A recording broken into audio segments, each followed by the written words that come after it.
welcome to We Never Met, the podcast where I have interesting strangers on every single week. Today I have... Siara Berry. You almost weren't ready for that. You were about I know. You want to take a sip of your coffee. I guess just to start out, what do you do? Like, what is a quick summation of, like, who you are? I know it's really hard to do. Sure, yeah. So my 9 to 5, I'm a project director and fabricator. Okay. And in my 5 to 9, I am a sculptor and creative writer. The other hours? Yeah, my free time. So, but, you know, like, all in all, I'm basically creating art, which I'm very fortunate to do for my full-time job and then, you know, in my free time as well. Yeah, so your 9 to 5, what does that entail? Sure. So the company I work for is Design Fugitives, and they're a design and fabrication company in Walker's Point. Okay. And so we specialize in like large scale atrium sculptures, custom interiors, and everything's tech driven. So we have, 2 robots, we have CNC routers. So, having that exposure has really like helped me in my own practice. Yeah. And just kind of now I have like this fabrication mindset. Yeah. It's an easy like translation between my free time and my job. So. Is that what you wanted to do when you were growing up? Like, so it's funny because when I was younger, I always knew I wanted to be an artist. Yeah. Whatever that was. I mean, for the longest time, I was like, I'm going to be painting. Like, I want to paint portraits, like just very like, I just had a very narrow understanding of like what the potential of an art career could be. Mm-hmm.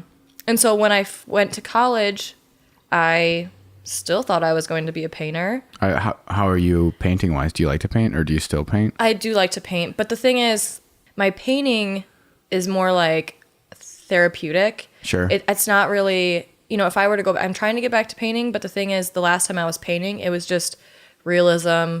What you see is what I paint. There was no like deep conceptual drive. I thought I knew what I was like, I want to capture emotion. But like, yeah, I'm still doing that in my work now. It's just not as literal. Right. Yeah. So, yeah, when I went to college, then, then you're exposed to every different practice, illustration, graphic design, photography, sculpture, painting, ceramics, all of the mediums. And I was really drawn to sculpture because I found that the same emotional connection I was trying to make in the painting. Yeah.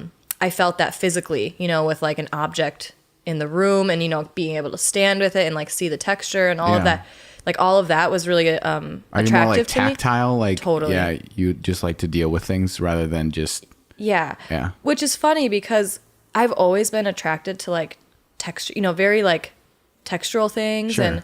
and even when I was younger, that was always something that I liked, but I never really like looked into it. It never, I was like, oh, I just like the way this sweater feels, or I like the way this, whatever feels. And so yeah, when I kind of transitioned my practice into sculpture, I was like, wow, this is a lot more real to me. Like I can feel this in real time, and that sort of emotional connection to a work of art was what I was trying to capture, in a 2D surface, but it just wasn't fulfilling.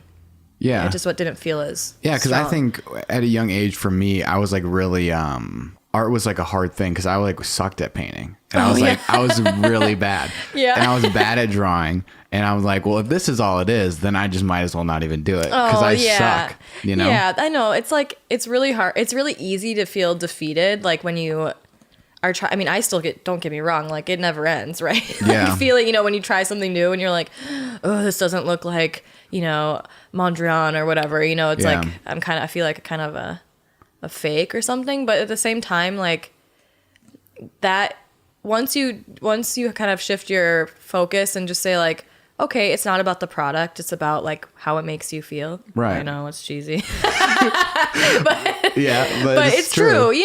So everyone's like, oh, I can't ever be an artist. Well, I would disagree. I think that everyone has a creative side within them, and whether or not that's expressed through pencil and paper or music or whatever, it's just a different medium that you have to kind of get familiar with. Because I think I had just a very narrow view, similar, where it's like if I can't do these things, if I can't paint or I can't draw or I can't make a freaking Dalmatian out of clay, then I must not be an artist. Then it must not be inside of me. Yeah. Oh no, don't feel that way.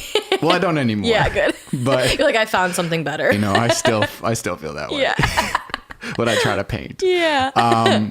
So what transitioned you more to taking this on to like a more full-time thing where it was like you were very serious about it? Because I saw that you went to the London School of furniture making. So it's funny. So I, up until maybe like second semester of junior year in college, I was just like, oh, okay, we got to figure it out, dude. We got to like, this was a fun run, but like, what are we going to do? Yeah. So, I think the misconception about art school is that like you go and you learn, your ego is stroked, you focus on yourself, blah, blah, blah, but really kind of how I took it was like, you're developing all of these really useful skill sets of, communicating really complex ideas, having the ability to write about your work. I mean, writing is, easily translatable into any field. Yeah. Just like representing yourself in a creative and professional way. So that was kind of where I ended out in school, and I was lucky enough to have received a grant. It's the Wingate Fellowship. So it's a $15,000 grant awarded to 10 students in the country. Dang. And so that's really cool. Basically from there, I was just able to choose, so it was a craft-based fellowship. Sure. So, it had to be related to some sort of traditional craft. And so I chose to go to London to study furniture making at a small little school, bespoke program. And then I did some upholstery as well. Okay. And the thing about that was like, I wasn't actually interested in, becoming a furniture designer. Yeah. Or an upholsterer for that sake. I was more or less interested in like understanding the traditional methods of construction so that I could then take that and kind of like challenge that in my own practice. Right. You could use it for other things. Yeah. Like riffing on it, it's kind of one of those things like you have to know the rules to break them.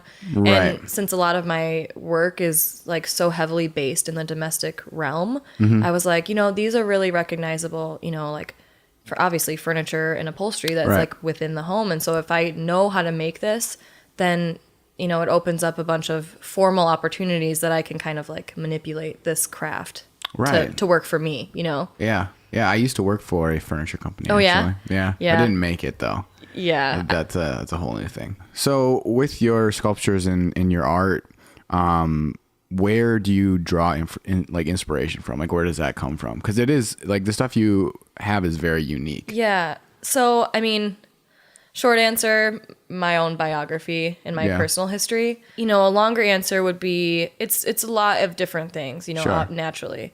But my family history really drives it. But then I'm also inspired by like architecture, but not necessarily like the design of architecture, but the function of, the home and those kinds of structures. I'm influenced by antiques and like salvaging material because all of those items have like a very inherent meaning and history within that. And that's something that I want to embody in my own practice. Yeah. I'm inspired by different colors and, even design trends, things like that. One thing that I've learned, and I'm still working on is like for a very long time, I think there's also this misconception, like you can go out and find inspiration, like I'm going to go out and find something that inspires me.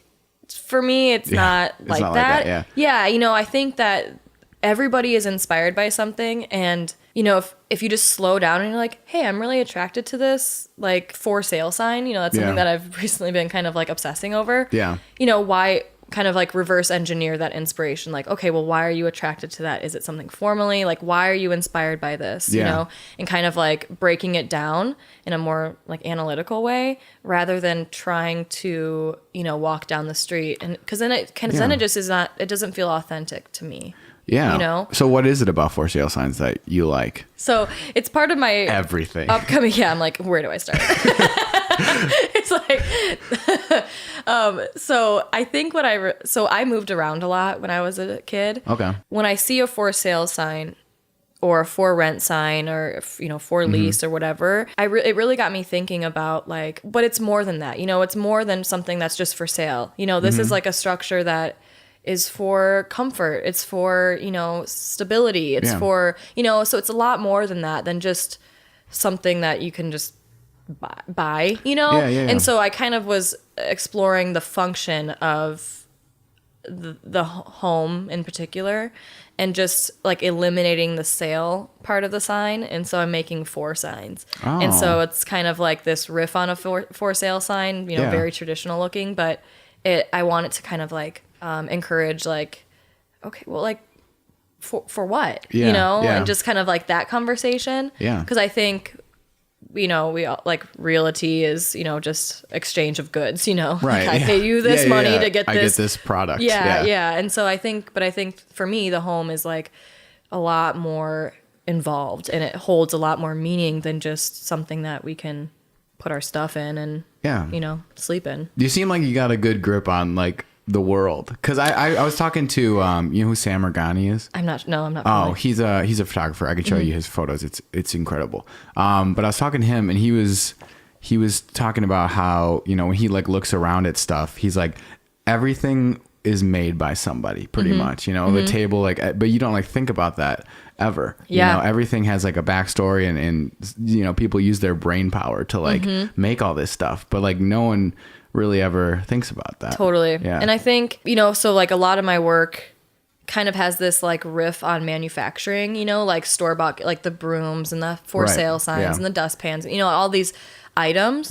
And so I try to balance between like handmade and like this a little bit of like manufactured Sure. realm, you Yeah, know, yeah, so it's yeah. like identifiable, and that we know what that is, and we are all familiar with it, and we don't really know how it's made. Yeah. But then, you know, like kind of riffing off of that and showing the hand and showing, you know, the materiality of, you know, the piece, and Yeah. the hand is really important, you know, to see the hand, because like you said, like we're so accustomed to just purchasing, you know, go to Target, go to Home Right. Depot, Just get go to something. wherever, Yeah. you know, and so it's really important for me to have the hand evident, because people don't know how things are made.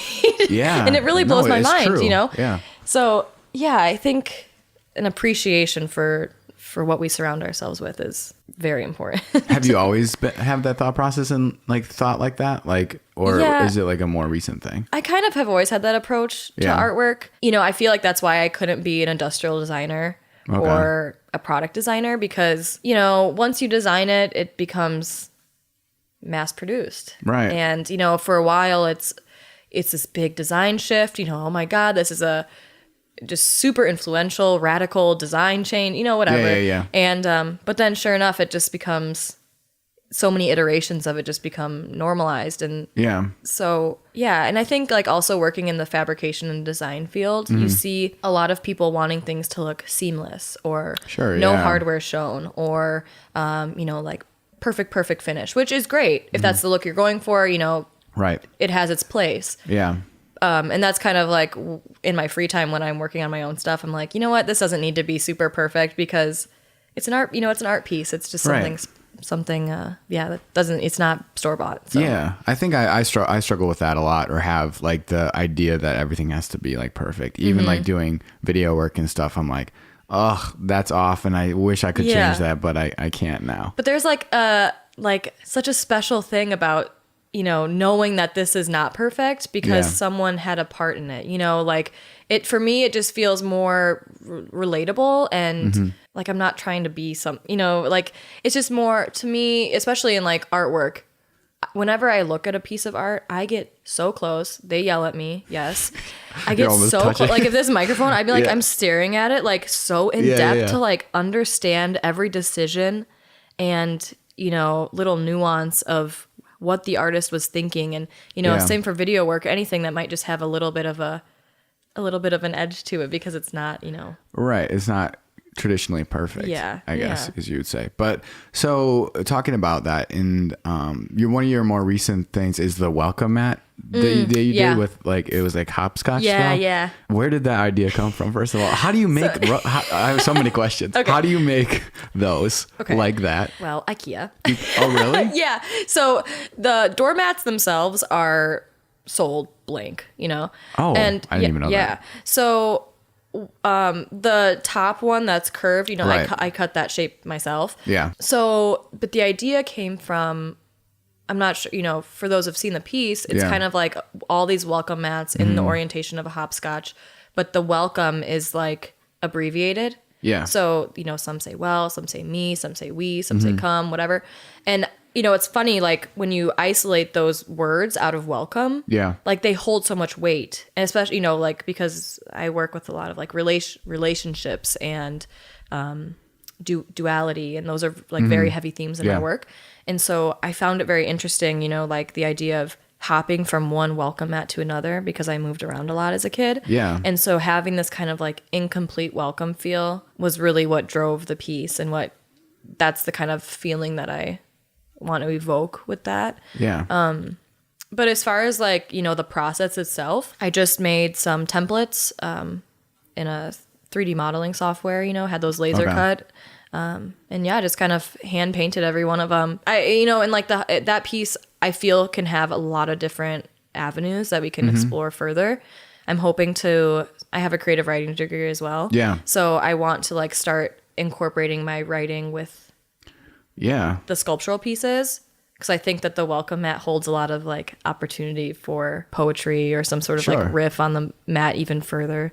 Yeah. So yeah, that's kind of where it came from. So do you write still? Do you do that a lot? I do. Yeah. I think I haven't like written last year I was doing a little bit more writing. It comes in waves because my primary focus is sculptural. Right. But I'm really into blackout poetry. What is that? I don't get blackout drunk and do poetry. Just get wasted and just write not whatever like you a think. Traditional poet. Yeah, exactly. No, so I basically have like books, just books from the store. Yeah. But I use like books that are kind of specific to like cooking books and home repair, whatever. Sure. And so then I just take a Sharpie and just kind of like cross out phrases. So then when you're left with whatever words are left, that becomes a piece That's kind of cool of itself. Yeah. And is it's that really a thing? Like, is that, oh. Yeah. I explored it in college, but for me, it's a really easy way to get content. So my goal is to like take this whole book, it's a huge like Heloise around the house. It's like all these like weird like 50s housewives. Yeah. Like if your son gets dirty, try that, like weird. Yeah. It's very weird. So I, what I'm left with is kind of like this in between the lines, like a little, because I'm choosing the words to be exposed. So I'm left with this kind of like ironic, dark.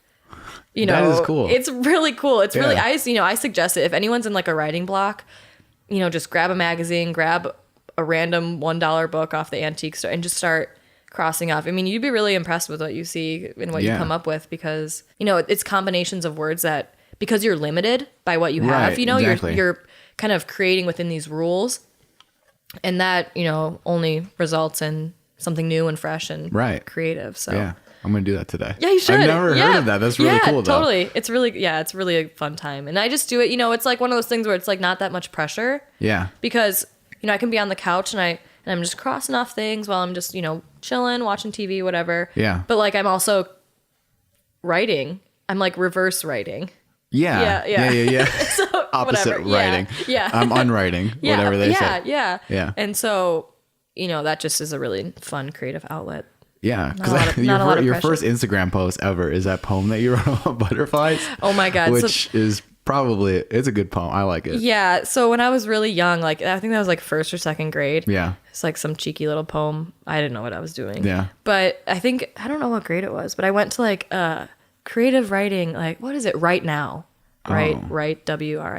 Right Now. It was like a clever club, like a writing club. Yeah. It was like, so I don't know if that was where I wrote that or whatever, but so writing has always been like a very important practice to me. I mean, even from when I was very, very young. Yeah. And I've always enjoyed it. Yeah. So I think that's another thing. I mean, we're just checking off the list, but like I was like, I hated writing and I also hated reading because I was a slow reader, and then they would make you stand up in class and read like stuff, and I'd be like, oh no, don't call on me. I wasn't a very good reader either. Like it wasn't until college when my writing teacher was like, if you want to be a good writer, you have to be a good reader. And I was like, oh, okay, here we go. I know, that's what everyone always said. Yeah. I'm like a terrible reader. Yeah. So I've tried, I'm probably a lot harder on myself. I'm like, oh, I've only read one book this year so far, but oh yeah, Well, whatever. I've read like 0. So. I read like 1,000 emails today, so I'm good. They count. It's okay. They're each a page. If you add them all up, it's a book. Yeah. Okay.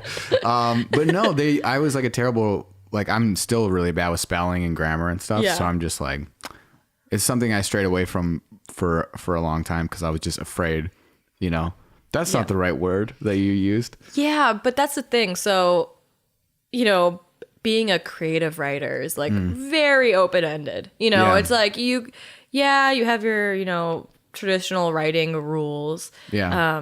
But does it really matter? It's but like, yeah, I think I get caught up. I get caught up in that a lot. Yeah, it's like you can follow the rules if like you're very scholarly and like writing your thesis or whatever. To write a journal. Yeah.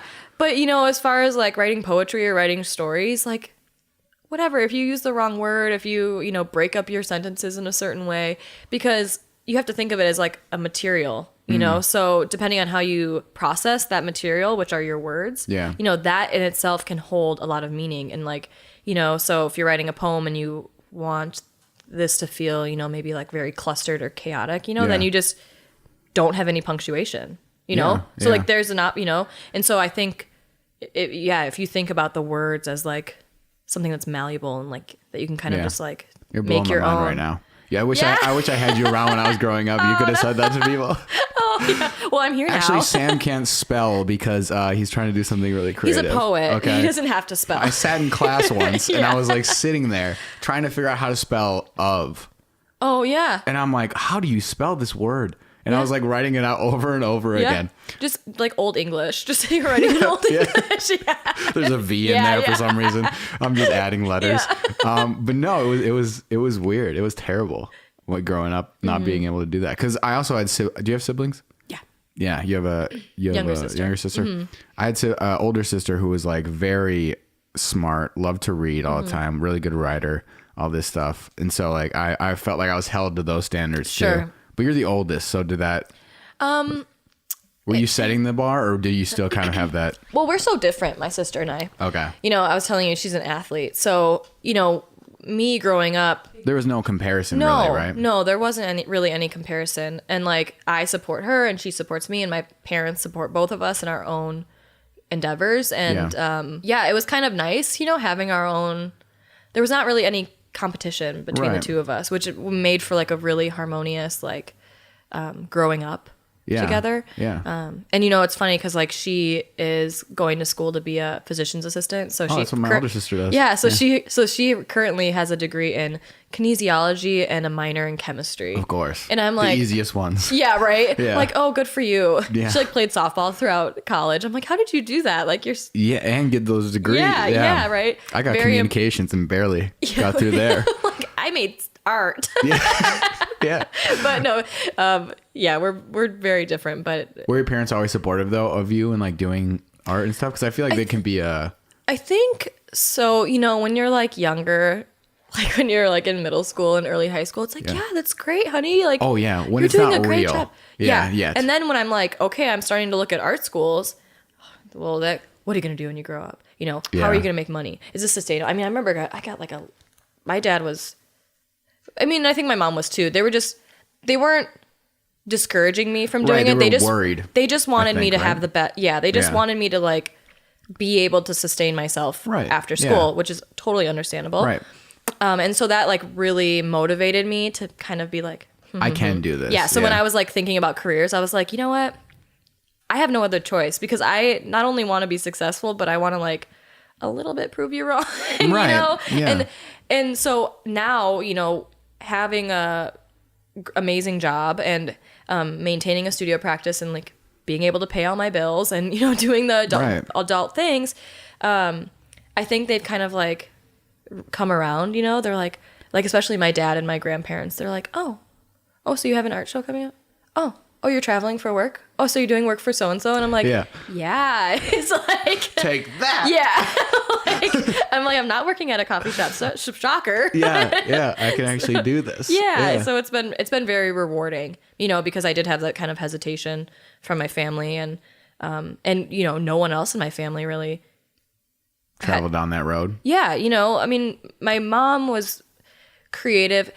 Like... My family, the women in my family, my grandmas and my mom, and like they were creative in their own right, but it wasn't like fine art creative. It was How like, so? What did they do? so my mom was like, I always grew up just watching her decorate the house. You know, it was Yeah. always like rearranging things and changing things out for the seasons and Yeah. XYZ. And so that to me, I was always like very observant of that. And, you know, I never thought much of it. I was always just kind of like, oh, that's what my mom's doing, you know? Yeah. But as I grow, you know, as I'm kind of reflecting, I'm like, oh, that really did influence my making, like the desire to make. You know, Sure. I had my craft closet. That was my zone. Oh, you know, really? I like reorganized the basement to make like a little cool lounge area. Really? Yeah, Yeah, that's like cool. really cool. Oh, funny enough, actually. Oh, and well, let's get my grandparents, my grandmas, they like were very skilled in like flower arrangements, you know, doing those types yeah. of things and like knitting and felting and all of that Yeah. stuff. But so when I was younger, this Yeah. is so, I always say this. When I was younger, you know how kids like sell lemonade at the end of their driveways? I do. I never dabbled, but yeah. Okay, well, either did I, because I was busy.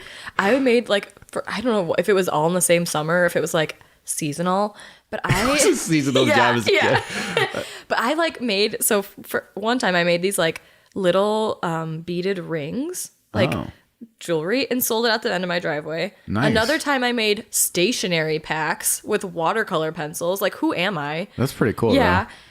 And Though. then Did you sell a lot of those? yeah, I did. Oh, really? I did. Well, there you go. Which is weird. Like, Yeah. you know, and then, yeah. Oh, and I made magnets so one time. Oh. Yeah, because my dad, you know, he's a businessman, but he is in like the appliance industry. So we Okay. always had like rolls of magnet tape. I was Oh. like, okay, stick my drawing on this one, Yeah. you know, 50 cents, whatever. So that was always kind of fun, you know. Yeah. Little entrepreneur. That's about as far as I'll get entrepreneurial. Yeah. I'm like, I don't know. That's a good start, though. Yeah. You know, all But my like work the- is for sale. just so you know. Yeah. No, that's how like Warren Buffett starts and stuff, you know, Yeah. and Elon Musk, they all started Yeah. with those little hustles, and then eventually they Yeah. are millionaires. So maybe you'll be a millionaire. Hustler at age 8. Slinging those rings and you got to do it. Absolutely. So when you were growing up, did you get those, speaking of magnets, the art that you could print on stuff? Did they Yeah. do that at your school? Yeah. Is your fridge like filled with them? Yeah. Yeah. Yeah.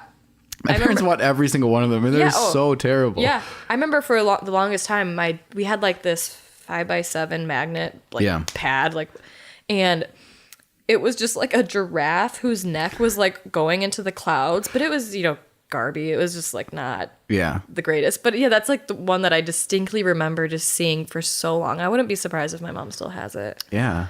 I mean, I was talking about to someone yesterday. My parents kept all of it, kept all of our Yeah. old art stuff. My brother made like a little sculpture, like figurine of a tiger wearing jeans and Yeah. having cement shoes, and he called him Tiger Slow. Oh, That was, that's funny. and it still exists. It's Yeah. still in our house, but they saved all of that stuff. Did your parents save like your artwork and stuff? Yeah, she still has it. Some of it. And all your writings? Yeah, and none of it like those little trinkety things, but Yeah. she actually just my mom gave me this little raccoon sculpture. It was like a little pinch like Okay, yeah, clay yeah. thing.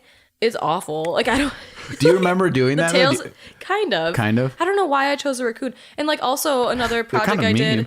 Yeah, Yeah. I know. And in another project we had to like make clay food. Oh. And I had like the most random assortment of food. I had a bagel, a Jimmy John's sub, and mashed potatoes. You had a Jimmy John's, specifically Jimmy Yeah, I John's. was in middle school. I love Jimmy John's. Yeah. I But- used to live by a Jimmy John's, and it was terrible because I gained probably 10 pounds because But it I was could good. just walk there. Worth it. Oh, I don't know if it was worth it. Freaky fast 10 pounds. It's a week, and Yeah, right. somehow I gained this 10 pounds. I mean, Yeah. Jimmy John's every Yeah. single meal. Oh man. It's so good, though. Oh yeah. I can't I'm go there anymore. It's like I'm a Jimmy John's addict, and I just can't go back. I'm a little disappointed because I think they like changed all the names of their sandwiches. Oh. Because I got so much joy ordering a number 17, which is the ultimate porker.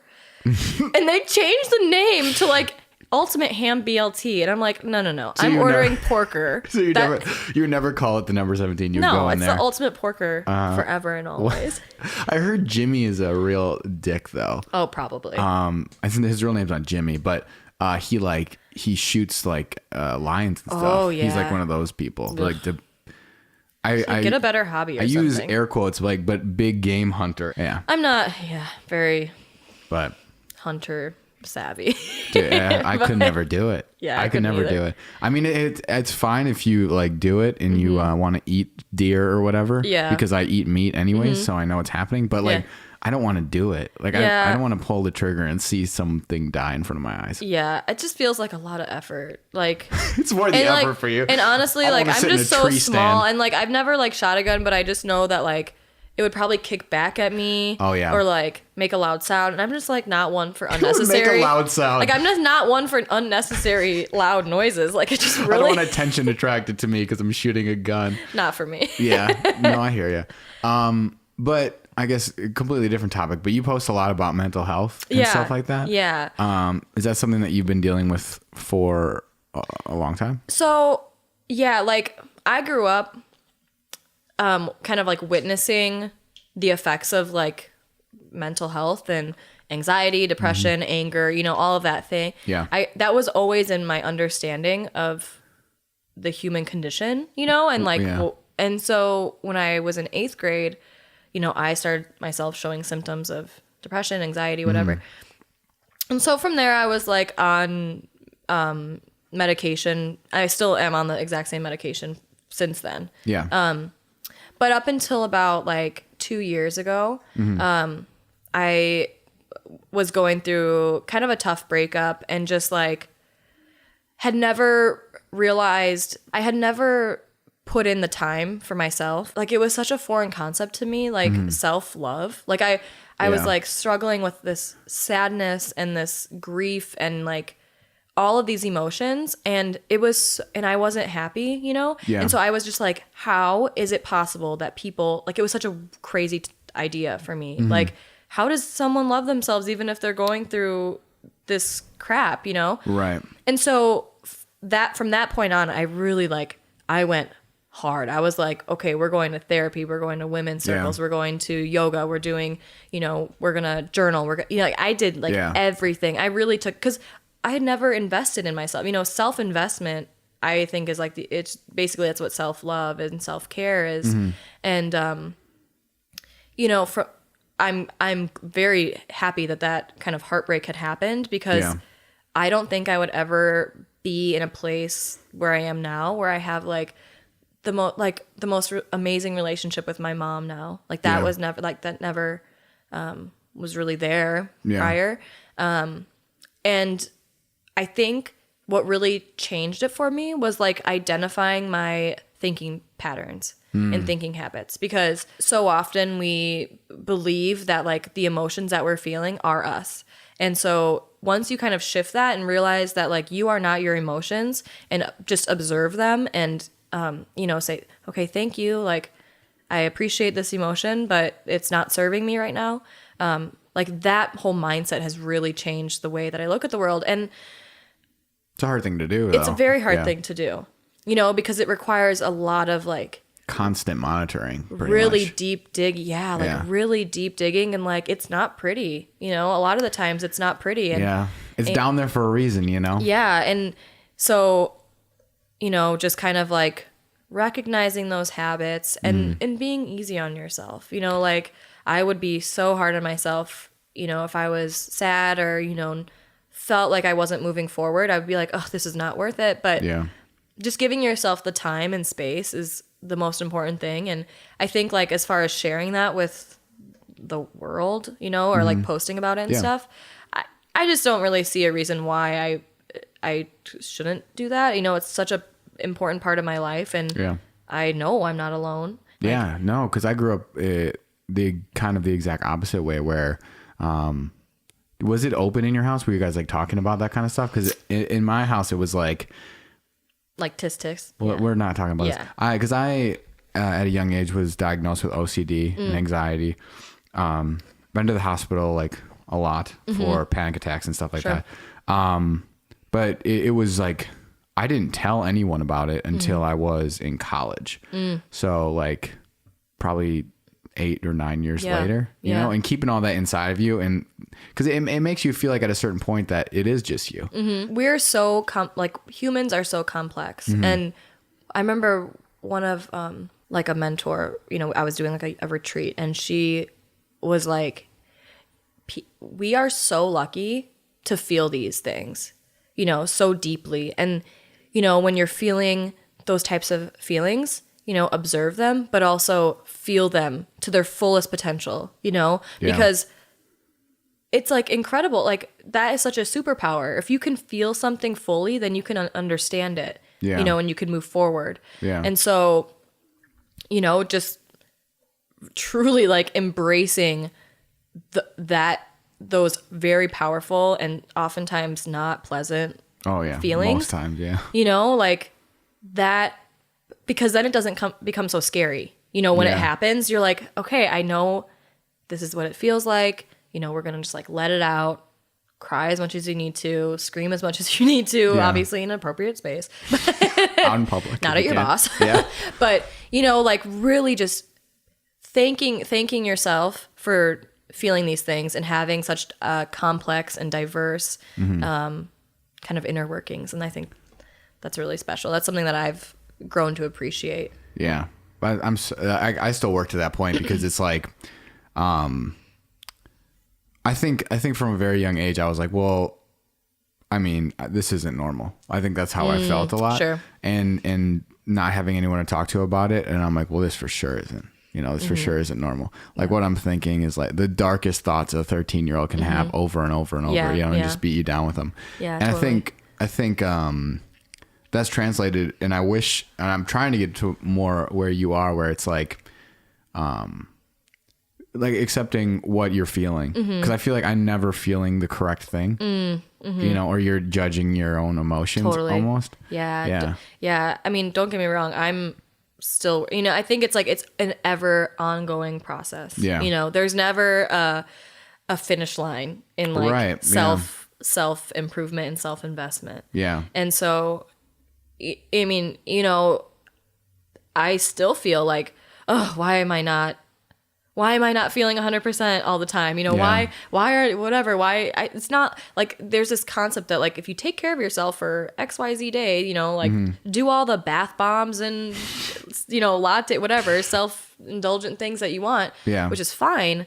But like, there's never going to be a finish line. It's we're changing. Our circumstances are constantly changing. Our relationships are constantly changing. And like, and that brings different feelings and like different emotions. So it's really easy to get discouraged when, you know, you're like, oh, this isn't what the hell is, why isn't my world different now? You know, why? Right.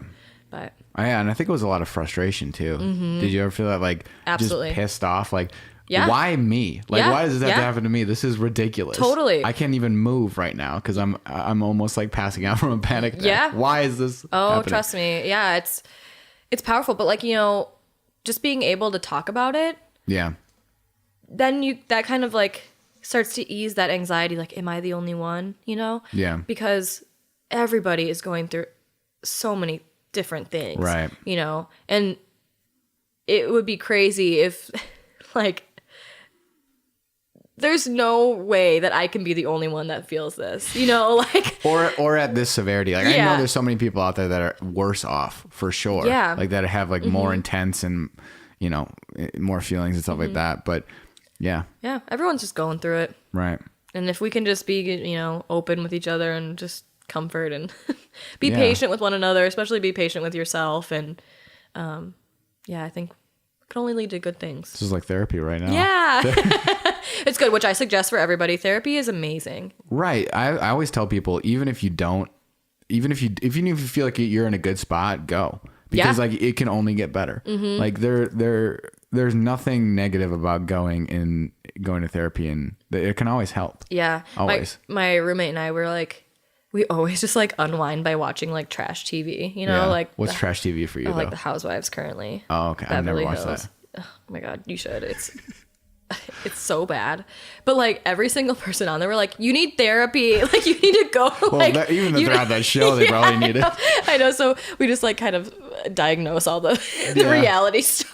Oh gosh. But you know, even then it's just like, I think there's this idea that like therapy is for the weak. But then also like, oh, if my life's going fine, like why do I need to talk to someone about it? Which is great. If you don't feel like you need to, that's fine. But That's the same thing with couples counseling too. It's like, oh man, you must be in a bad spot if you're going. Oh like, no, I know a handful of couples that are doing amazing, you know, like have amazing lives together, support one another. They go to counseling. Right, that's my point. And it's not, and they're not supporting each other because they went to counseling. They're just continue on, you know? Right, exactly. They're just they're like, hey, we should maintain this. You know, like it's just kind of like a checkup, you know? It's a weird thing to me that it's negative when it's like so clearly it's positive, you know? It's like a weird negative spin, like, ooh, they're in couples counseling. They must there must be something bad going on. Yeah. It's like, no, they want to grow their relationship and be better invested for each other.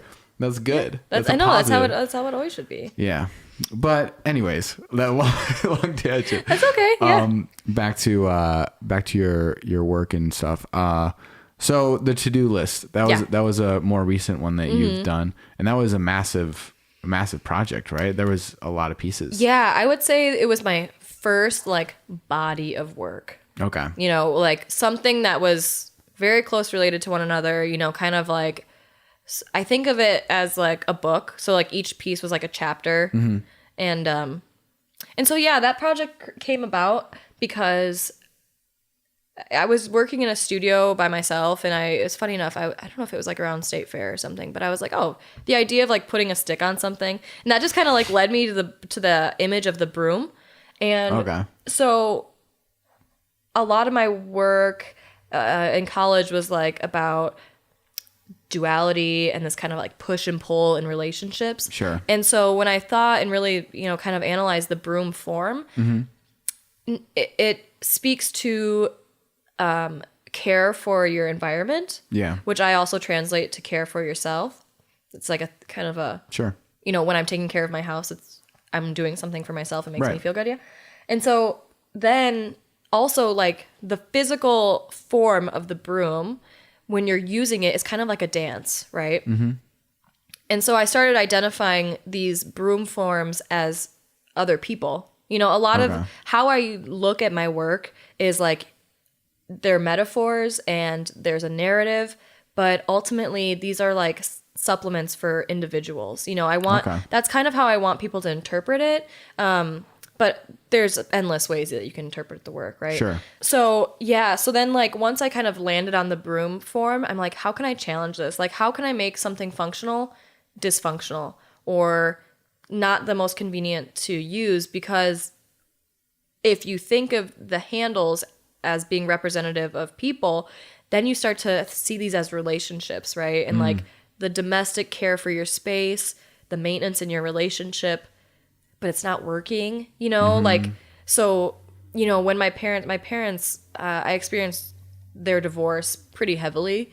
And so like, I was always, you know, like witnessing like this dysfunction of the home. And so my mom would be cleaning all the time, you know, and like, so was this when you were younger, by the way? Yeah. And so, you know, the idea of like this push and pull, this dysfunction, domestic relationships, duality, you know, like all of that stuff I found could be communicated through these cleaning tools. Yeah. So yeah, I have like a 4-handled mop and the infinity broom, you know. And so all of these individually have like their own stories. I like for the viewer to like imagine like, how would this work? You know, like who would you use this with? You know, like what would you clean up with this? It's not convenient. None of this is convenient, you know? Yeah. And so like the idea of the to-do list was kind of like suggesting that there's things that need to get done, but you're only provided these like very inconvenient things. Yeah. So how do you go about doing that? You know, like that balance between, is it working? Is it not working? You know, like, and I think the way that you reflect on those works, that body of work, says a lot about how you relate to other people and how you relate to your home and stuff. And that's ultimately what I want the viewer to do, is I want them to reflect and say, okay, well, how does this reflect my current state? You know? Yeah. Something like that. Yeah. When you have like these art shows and things, do you stand around and like watch people watch or look at your art? I do. Is it weird? Do you get like, I don't know. I get a thrill out of it, right? Do you? Yeah, I do, because you know, it's something, I mean, I feel like every artist is this way. Like, you know, you put so much of yourself into it, and all I want back is like a curiosity. Sure. And 2 minutes of someone's time. You know, I just want there to be like, how was this made? What does this mean? And then you can carry on. You know, if there's like, but when I see people look at the work, I'm like, oh, they're looking at it like for a while, you know? It's like, is it saying something to them? Are they making a connection? And really that's what it is. Like, I'm witnessing my work influence someone, you know? Yeah. And like, I would like to sell my work, but that's not my intention. You know, it's not like I'm producing these things for my own good, you know, for my health. And so if I can share that with people, again, just like with sharing your most inner emotions. Yeah. So for them to look at that and at least give me a little bit of their time is really special. Yeah. So besides the welcome mat, is there any other things that are coming up like that you're doing right now? Yeah. So I've been it's been so long actually, this process. It's been over like a year and a half, I think now. For what? I've had this idea for dustpans. I've seen that. Yeah. Come up. And so my first round, I like tried making a mold of a dustpan and it didn't work. It was like a plaster mold, whatever. So then I had to kind of get into silicone molds, which took a learning curve because I dabble in so many different materials because, you know, I can't just assume that wood is going to communicate every single thought that, you know, it's very specific. So I had to go through this whole process of like learning how to make a silicone mold, building up the dustpan, you know, kind of problem solving, all of these different things. Anyway, finally landed on it. And I have they're all plaster, cast in plaster. And ultimately, like, I want them to be like fragile and break. So some of them are broken. Some of them are like, you know, have the hand evident. They're not, you know, mass produced in manufacturing term, you know, way. But so my whole idea was like, it's kind of like a sister to the brooms, you know? So now that you have this dustpan, which is like this tool that we rely on to pick up our life debris. That's kind of like what I think of dust and dirt and, you know, all this like kind of residue from just living. Yeah. So what happens when that becomes the mess? You know, like what happens when this tool now becomes something that needs picking up, you know? And so I feel like that feeling of being like, okay, I'm responsible for this mess, but like I have my own mess to deal with, you know, like how do you, it's like this cyclical thing. And so that's really where the idea of the dustpans came about. And it's for a show, I believe in June. So I'll be posting more about that once I have more information. But yeah, you know, so again, it's just like something that's really recognizable. Yeah. But it's manipulated in a way that challenges the function. And then I have the 4 signs. So I'm coming. Yeah. That's, you know, all of this work is part of my next body of work, which is called Forwarding Address. Okay.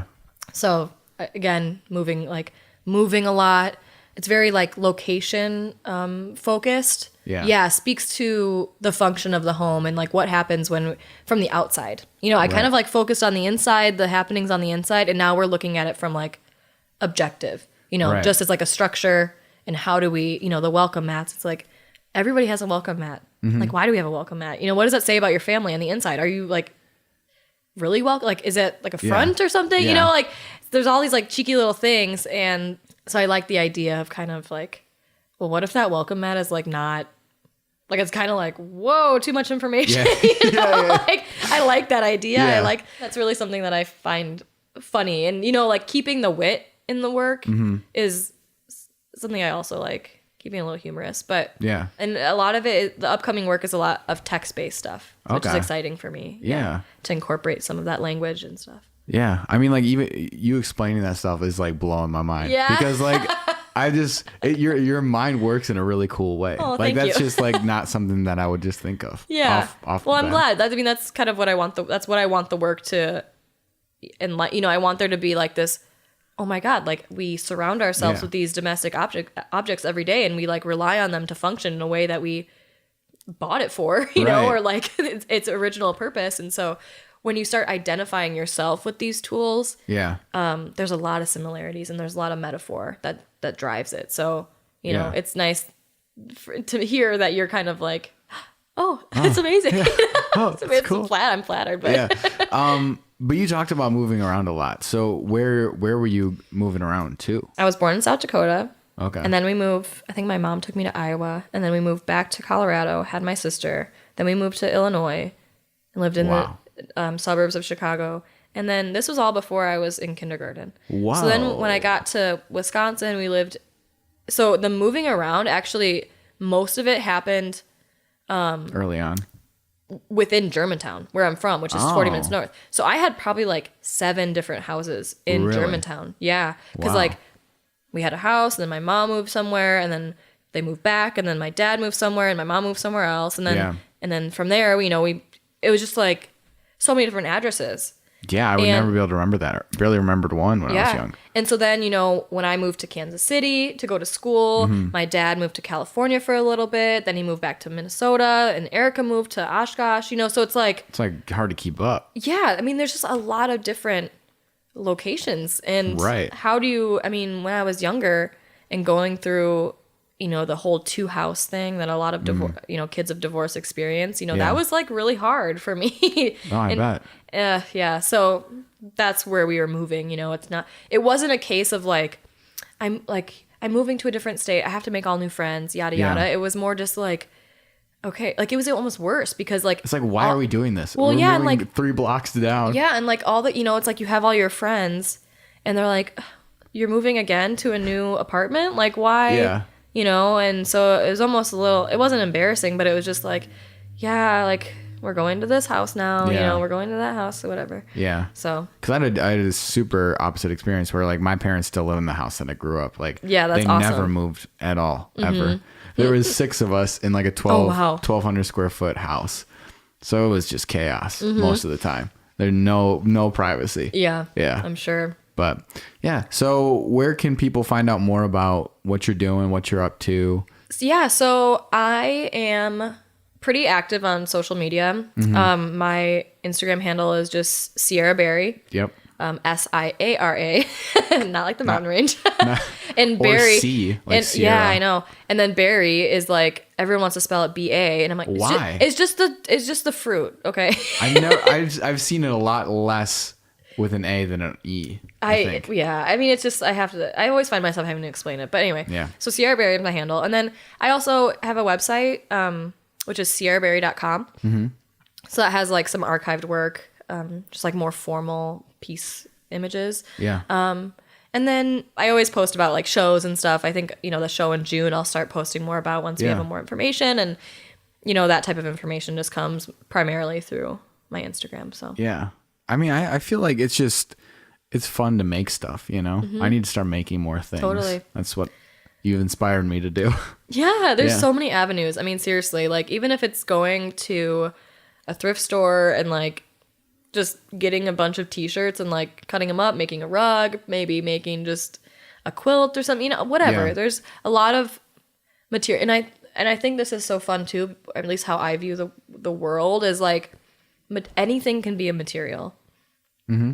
Anything, every single thing that we have in here, this coffee mug, this blanket, the jeans, whatever, all has a history and inherent context, right? So if you can use those materials as words for your artwork, and then you kind of can construct based on how you manipulate that and how you kind of contextualize it amongst other materials, you're creating a statement, that's your concept. And so it can be as deep or, surface level, whatever, as you want. But I think that just recognizing oh, I'm really attracted to I'm looking at the cat toy, the way that cord is wrapped around that form. Yeah. I love that texture. How can I start using that Yeah. in whatever, Yeah, I think the biggest thing, at least from my perspective, and I can speak for everyone, is the intimidation of starting. Oh, And yeah, that's tough. Being bad and oh, well, this is not good. Oh, I have that now. I'm starting to paint again. Yeah. And I don't know where to start. I'm I want this to be something that's kind of more free flowing, because a lot of my sculptural works are very thought out. Even now I'm where do I start? The good thing about painting though is that you can always paint over it. That's true. Layer after If layer. it sucks, boop, boop, boop, just Yep, you're fine. go for it. So that's always reassuring. Nothing is permanent, and everything can be thrown away. Right, and it's all relative too. Yeah. Bad is relative. You know, what is bad? Like it's if you like doing it and you think it's great, well then it is. Like it doesn't matter if it's the struggling, I think, is the hardest part. Get some old magazines and just cut out things that you like, you know, and just put them all over the place. Yeah. Make a little vision board. I mean, seriously, like it's super therapeutic and just kind of Vision boards? Ouija boards? Oh no, vision boards. Ouija boards are really therapeutic. No. Yeah, I think that there's just so many options, and I would encourage everybody to just kind of explore. Yeah. Different mediums. Yeah, there's an actor, I forget who it is. Maybe he's not an actor, but he started painting. Oh no, it was a president, George Bush. Oh, Bush, yeah. He just paints now. Yeah, he's just freaking winging it. And it was good too, I think. Yeah. From what I've seen, you know. Yeah. I think but he also hired like a coach. I mean, he's a millionaire, you know, so it's it's some guy telling him how to do it. Oh yeah. Yeah. Okay. Well, anyways, thank you for joining me. I appreciate you being on. I'm flattered that you invited me on here. So thank you so much. This was a blast.